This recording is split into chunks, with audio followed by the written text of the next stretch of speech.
How to understand personality disorders. Start by understanding how a personality disorder develops.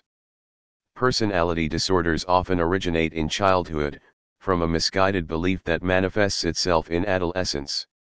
It involves long-term behavior patterns and personal experiences that significantly differ when compared to what is expected. The result is an adult who has difficulty with personal relationships, trouble coping with certain situations, and the inability to adjust to change. Learn the role that genetics play. Research has discovered that there are traits passed genetically that can be linked to disorders such as anxiety, aggression, and fear. Grasp the negative effects of verbal abuse. A study involving 793 mothers and their children saw that children subjected to verbal abuse were 3 times more likely to suffer from a personality disorder. These personality disorders, including narcissism, paranoia and obsessive-compulsive disorder, could often be found to follow the children into adulthood. It is worth noting that the influence of strong relationships with friends, a teacher, or a family member can help to neutralize some of the damaging effects. Accept the part that childhood trauma plays. A major study performed jointly at a number of highly regarded U.S. universities, called the Collaborative Longitudinal Personality Disorders Study, studied the role childhood trauma plays in developing a personality disorder. One study showed a link between the type and frequency of trauma to a relative personality disorder. One such example is children who experienced sexual trauma were more likely to develop borderline personality disorder. Appreciate that hypersensitivity can be a signal. Children who are overly sensitive to such stimuli as noise, light, and touch, for example, can become withdrawn, nervous or fearful. While approximately 20% of infants are considered highly reactive, personality disorders occur in less than 10% of these cases. This makes the role of hypersensitivity in these situations far from straightforward. Recognizing the attributes of personality disorders. Understand the defining features of personality disorders. The 4 core features both define and are prevalent in each of the 10 personality disorders. Prior to diagnosis, a person must demonstrate noteworthy and prolonged instances of a behavior disorder in at least 2 of the 4 of these features. Distorted thinking patterns. Difficulty with impulse control. Interpersonal difficulties. Questionable emotional responses. Appreciate how a diagnosis is achieved. A person is usually referred to a specialist in mental health or personality disorders. The person and/or a family member may fill out diagnostic forms to see whether a particular diagnosis might fit. The specialist also interviews the person and/or family members. After lots of discussion, a diagnosis is given. Recognize the difference between mental illness and a personality disorder. It is worth noting that there are distinct differences between a mental illness and a personality disorder. The terms are not interchangeable. Mental illness involves extreme character traits that can develop in a relatively short time. As well, mental illness is a medical condition, and is as serious as any physical illness. Personality disorders involve more moderate change in character traits. Where mental illness evolves quickly, personality disorders are formed by lifelong patterns and cannot be compared to an illness. Realize that being diagnosed with more than one personality disorder is common.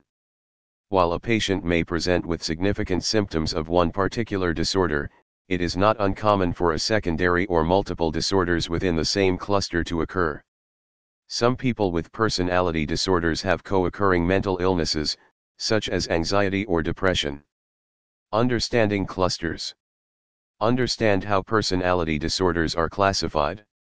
There are 3 categories, known as clusters, that divide the 10 specific types of personality disorders. These categories are based on the symptoms and shared characteristics of each disorder. Cluster A consists of behavior that is considered odd, paranoid, or eccentric. Cluster B disorders include emotional, unpredictable, or dramatic behavioral disorders. Cluster C is comprised of disorders causing anxiety or fear. Recognize the disorders associated with Cluster A personality disorder. People with these disorders may be considered strange by others.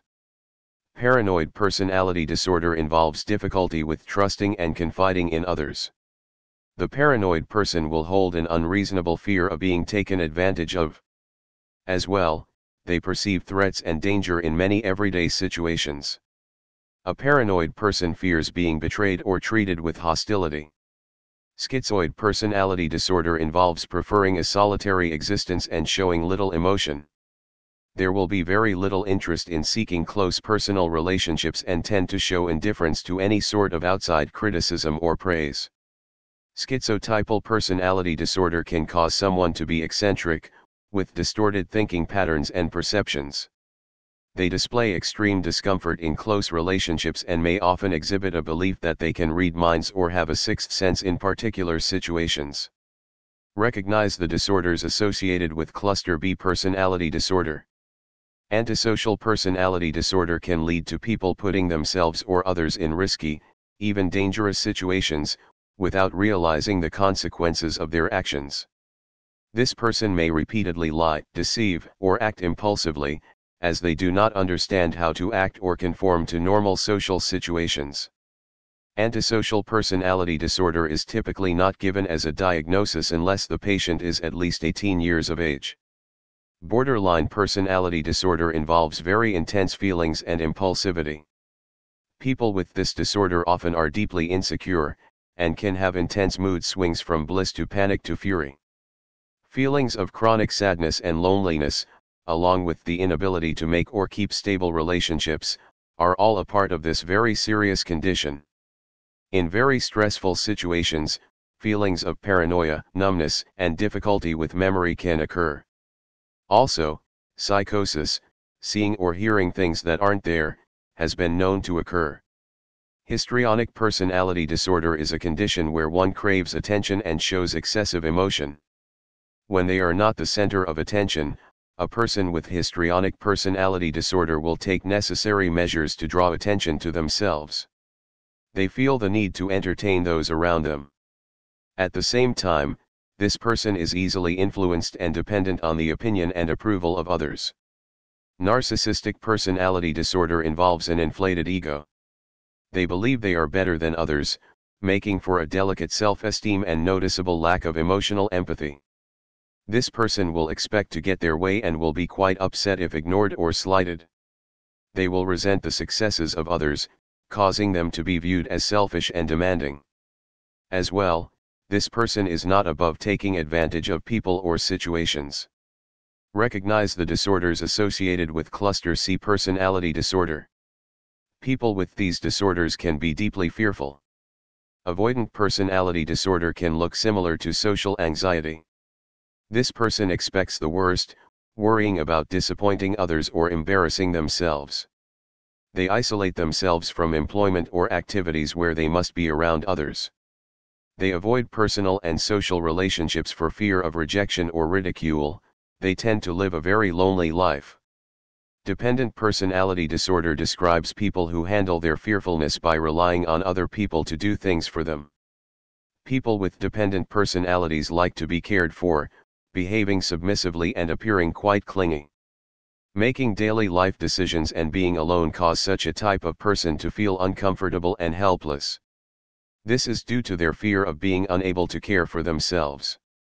Obsessive-compulsive personality disorder involves the need for everything to be orderly and controlled. While this person expects a catastrophe if things are not perfect, they set unreasonably high goals and standards for themselves and others. They are quite frugal in their spending habits and worry tirelessly about making mistakes. Their leisure activities and friendships tend to suffer as a result. Obsessive-compulsive personality disorder is not the same as obsessive-compulsive disorder. Never confuse the two. People with obsessive-compulsive personality disorder think these behaviors are perfectly fine and strengthen a sense of control, but those with obsessive-compulsive disorder don't want to engage in the behaviors and see them as harmful, but they find it their only way out. Living with a personality disorder. Seek and form a support system. Never forget that it is possible to lead a full and happy life with your personality disorder. Having the support of family, loved ones, and close friends is sometimes all a person needs. Others may find it important to create routine and a systematic schedule to feel comfortable and in control. Get involved with outside resources.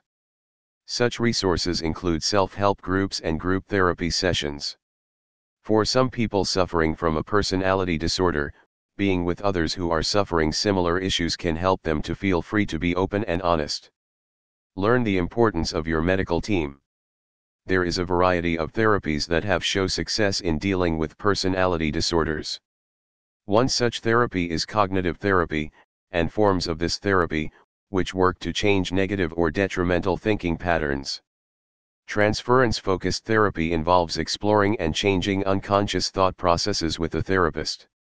Mentalization is performed individually or as a part of group therapy. It explores how a patient thinks, as well as thought patterns of others. Do research, mindfully. Reading about your personality disorder may give you useful information, but it could also result in you seeing many stigmatizing, awful things that people might say about it. Be cautious about your research, and avoid negative sources of information. Accept that medication will likely be a part of therapy. Symptoms for various disorders can be controlled or alleviated by medication, which can help correct chemical imbalances in the brain. Depending on your disorder, the right medication may allow you to live more normally without your disorder getting in the way as much. If the medication has bad side effects, tell your doctor. They may be able to switch you to something else. If you take medication and start to feel better, don't stop taking it. This means that the medication is working, not that you are getting better. Talk to a doctor first. Some medications need to be tapered off gradually, so never decide to stop your meds on your own.